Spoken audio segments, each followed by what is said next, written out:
एक छोटे से कस्बे में रहने वाला 7 साल का छोटू दिखने में तो दुबला पतला था, लेकिन उसका जज्बा बड़े बड़ों को हैरान कर देता था। उसके पिता एक गैरेज में मैकेनिक थे और छोटू अक्सर स्कूल के बाद वहां हाथ बटाने जाता था। छोटू का एक ही सपना था, उसे अपने स्कूल की साइकिल रेस जीतनी थी। लेकिन समस्या ये थी कि छोटू के पास अपनी साइकिल नहीं थी। वो गैरेज में आने वाली पुरानी, जंग लगी साइकिलों को ठीक होते देखता और मन ही मन उनमें अपनी जीत ढूंढता। लोहे का कबाड़ और जिद।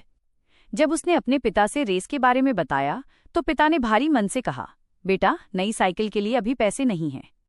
छोटू उदास नहीं हुआ। उसने गैरेज के कोने में पड़ी एक पुरानी टूटी हुई साइकिल के ढांचे को देखा, जिसे किसी ने कबाड़ समझकर छोड़ दिया था। उसने तय किया कि वो अपनी साइकिल खुद बनाएगा। अगले 1 महीने तक छोटू ने खेलकूद छोड़कर गैरेज के कचरे से टायर, चैन और पैडल इकट्ठा किए।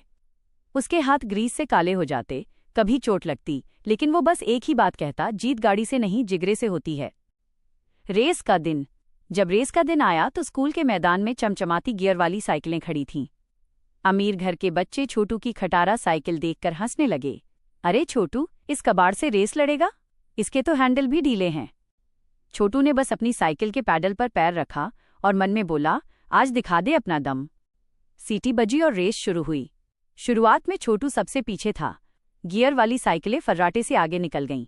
ढलान पर छोटू की साइकिल की चैन उतर गई। उसके घुटने पर चोट लगी और खून बहने लगा।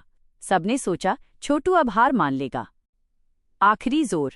तभी उसे अपने पिता की बात याद आई, काम कोई भी हो, अधूरा मत छोड़ना। छोटू उठा, चैन चढ़ाई और ऐसी तेजी से पैडल मारे कि उसके पैरों में बिजली दौड़ने लगी। वो एक एक करके सबको पीछे छोड़ने लगा।